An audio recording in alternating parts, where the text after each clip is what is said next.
So we screwed up with this wood, and pretty big mistake.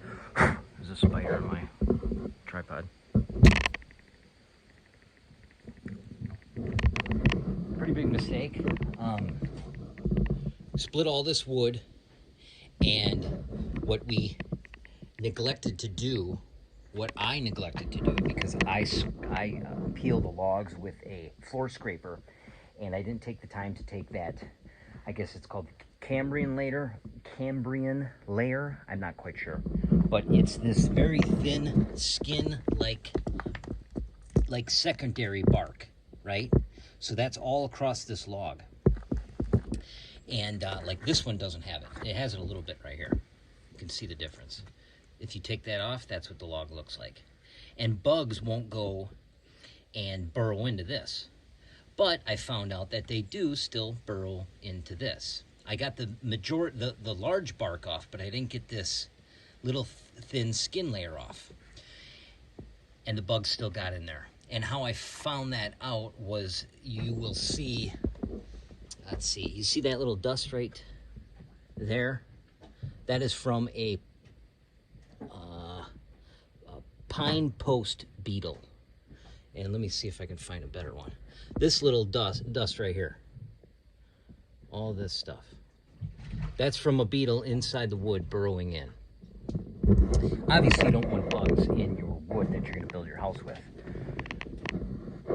So this was completely full, that high, 7 feet tall, and all the way out to here, stacked with wood, which is about 2.5 cord. I think a good spot of where one of those grubs pulled out of Yeah, so that's what they do. They make those channels.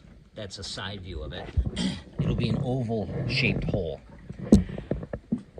So I came over here and I started seeing that sawdust in there, and I'm like, you know what, we got beetles in here, and I'm looking, and they're always in the ones with that little thin layer. So we had to take all of this wood, which was actually ended up being a good thing, because you can see how tightly stacked this wood is. That's the other thing I screwed up on. And you can see at the bottom, it's starting to get fungus and rot in the bottom portion. See how much different it is from there to here? Well, this is the middle of the stack too. So we're getting a little bit of it here. That's sap, but this is a little fungus, or whatever you want to say, is getting in there, but it's worse on the bottom. And it's not like it sat very long. Yeah, it was probably like a month or so since we stacked this. So we've had to take all of this wood out, and I was going to treat all this wood anyway in borax, but I should have done it right away. So we take every single piece off, and what I've been doing, at first I tried to scrape that bark off. That wasn't going to work. If it was in log form, I would have the ability to do that because the log doesn't move. But when you have a small piece like this, there's nothing, you have to brace it against something to scrape the bark off. And you're not going to do that with 2.5 cords of wood. Believe me, I tried it for an hour. So what we're doing is, we're taking this and we're shaving off little pieces. I'm just shaving this part off. I hit it here, flip it around, and it hit here. And we're taking off that outside layer. See, this is all the dust from those beetles. And when I find one, I'll show you. But I'm making sure to cut off every piece, and when I get to a piece with a hole in it, I'll cut off that portion of the hole.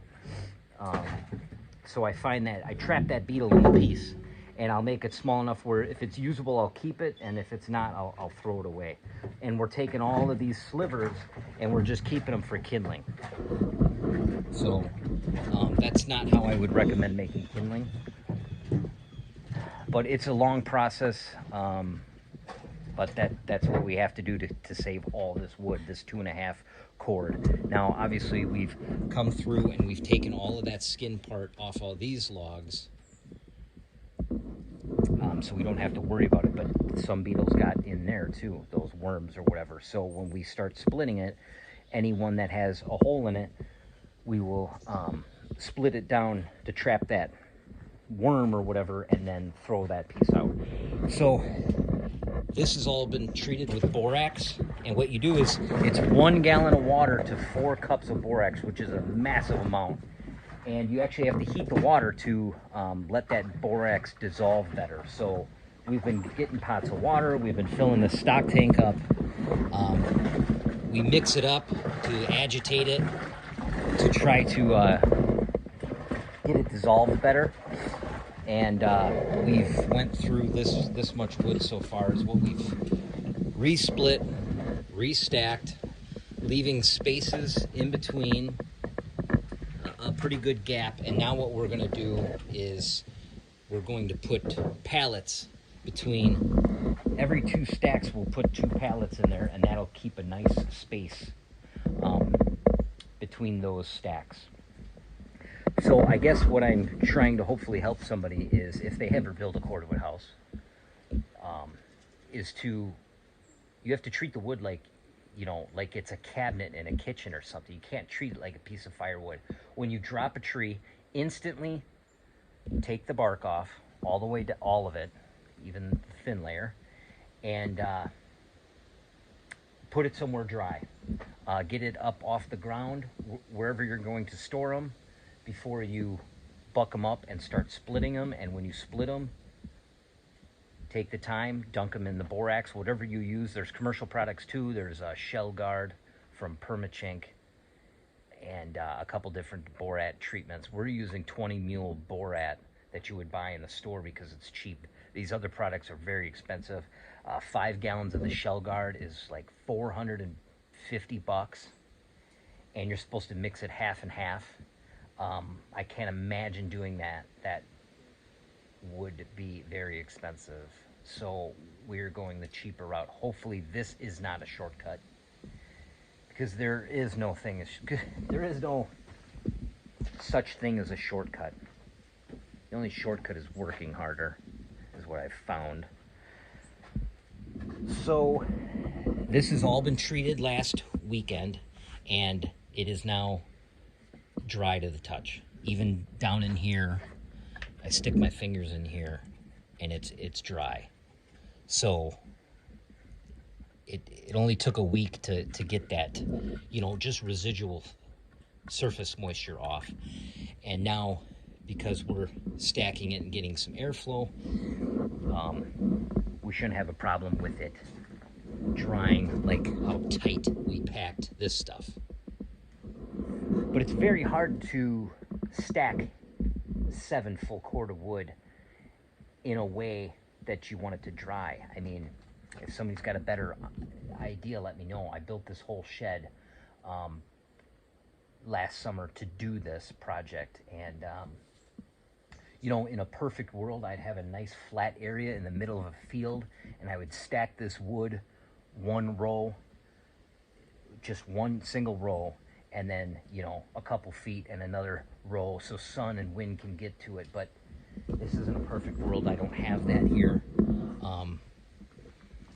You want to also keep it, you know, the rain off it too. So hopefully this helps somebody.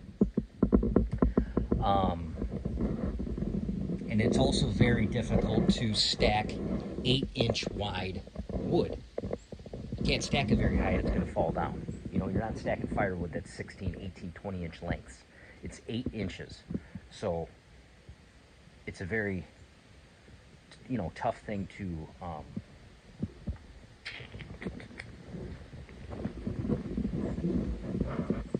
it's kind of, we got a couple things going against us. It's kind of hard to conquer this and figure this all out. So this wood that I split 8 years ago for my sauna that I have yet to build, I did the exact same thing. I split it and I stacked it into a woodshed, but it was only like I think 4 deep, and there's no problem. I don't have the beetles. I did take all the thin layer off of the bark, but you can see that it's not rotted. This is like 8 or 10 years old. I don't remember which, but you can see that there's some spots where there was some fungus or whatever, but it's, you know, it's not destroying the wood at all. It's kind of gone now. It's dried off. I can hit this with a sander once it's in my sauna and clean them logs up to make them look nice again. So that's not a very big deal.